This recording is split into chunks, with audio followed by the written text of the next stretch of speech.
एक राजा था जिसने, वो होली क्यों मनाते हैं क्योंकि उसका जो बेटा था, है ना, वो भगवान को बहुत मानता था और हिरण्यकश्यप अपने आप को भगवान मानता था।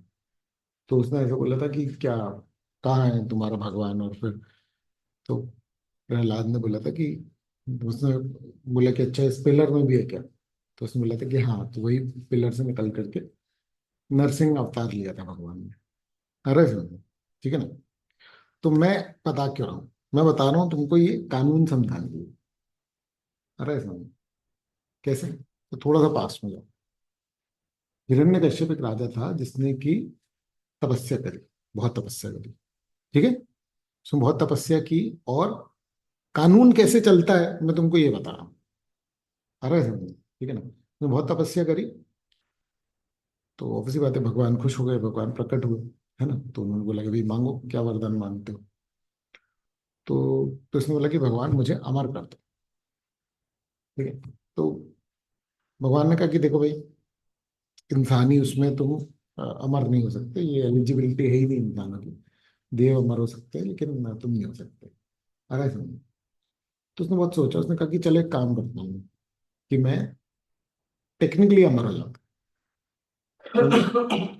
तो हिरण्यकश्यप ने जब अपना वरदान मांगा, ठीक है, तो उसने क्या बोला कि हे भगवान, मुझे ऐसा वरदान दो कि ना मुझे इंसान मार सके ना जानवर, ना मैं किसी अस्त्र से मरूं ना मैं किसी शस्त्र से मरूं, ना मैं दिन में मरूं ना मैं रात में मरूं, ना मैं घर के अंदर मरूं ना मैं घर के बाहर मरूं, ना मैं धरती पे मरूं ना मैं आकाश पर मरूं,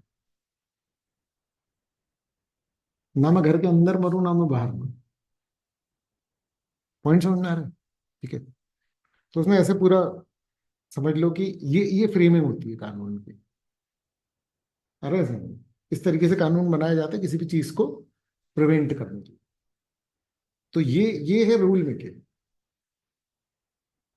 समझ में आ रही है बात? ठीक है। तो उसने बढ़िया से रूल बनाया कि भाई, और भगवान ने बोला कि ठीक है, तथास्तु। भगवान हंसे थोड़ा सा, उन्होंने बोला कि तथास्तु, ठीक है, खुश हो जाओ। अरे समझ। अब लेकिन उसने फिर अत्याचार करना चालू कर दी, और खुद उसने बोला कि भाई अब तो मैं तो मर ही नहीं सकता ना इस हिसाब से। तो अब क्या होगा कि मैं ही भगवान हूँ।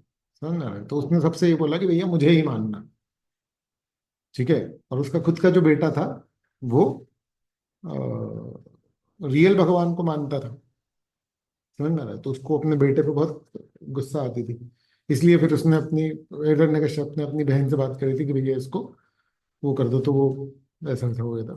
खैर, तो उसके बाद जो है, जब उसने बोला कि इस पिलर में भी हैं क्या तुम्हारे भगवान, तो उसने पिलर तोड़ा, तो उसमें से, अब देखो नरसिंह अवतार क्यों है? नरसिंह अवतार क्योंकि भगवान ने जो कानून बनाया था खुद, उसको निभाया। ध्यान से समझना, तो निभाया कैसे? नरसिंह अवतार का मतलब क्या है कि आधे सिंह और आधे नर, मतलब ना इंसान है ना जानवर। अरे समझ। तो उन्होंने, जब सूरज डूब रहा था, इसका मतलब न दिन है न रात। समझ में आ रहा है? ठीक है ना। फिर घर की देहरी पर, तो न घर के अंदर ना ही बाहर। समझ में आ रहा है? ठीक है। ठीक है। अपने नाखूनों से, न अस्त्र न शस्त्र, ठीक है। और उसको अपनी गोदी में बैठा करके, समझ में गोदी में, मतलब वो करके, और उसका पेट अपने नाखूनों से चीरा था। तो गोदी में मतलब कि ना धरती पे और ना ही आकाश पे, हवा में, मतलब बीच में। आ रहा है समझ में? तो इस तरीके से उसका वध किया। समझ में आ रहा है? ठीक है ना। तो इसको अगर तुम ध्यान से समझोगे ना, तो तुमको समझ में आएगा कि भाई कानून ऐसे ही बनाया जाता है किसी भी चीज के लिए, कि भैया देखो ये करना पड़ेगा, ये करना पड़ेगा, ये करना पड़ेगा। और यहां पर भगवान ने क्या किया, एक तरीके से उसमें एक लूप होल निकाला।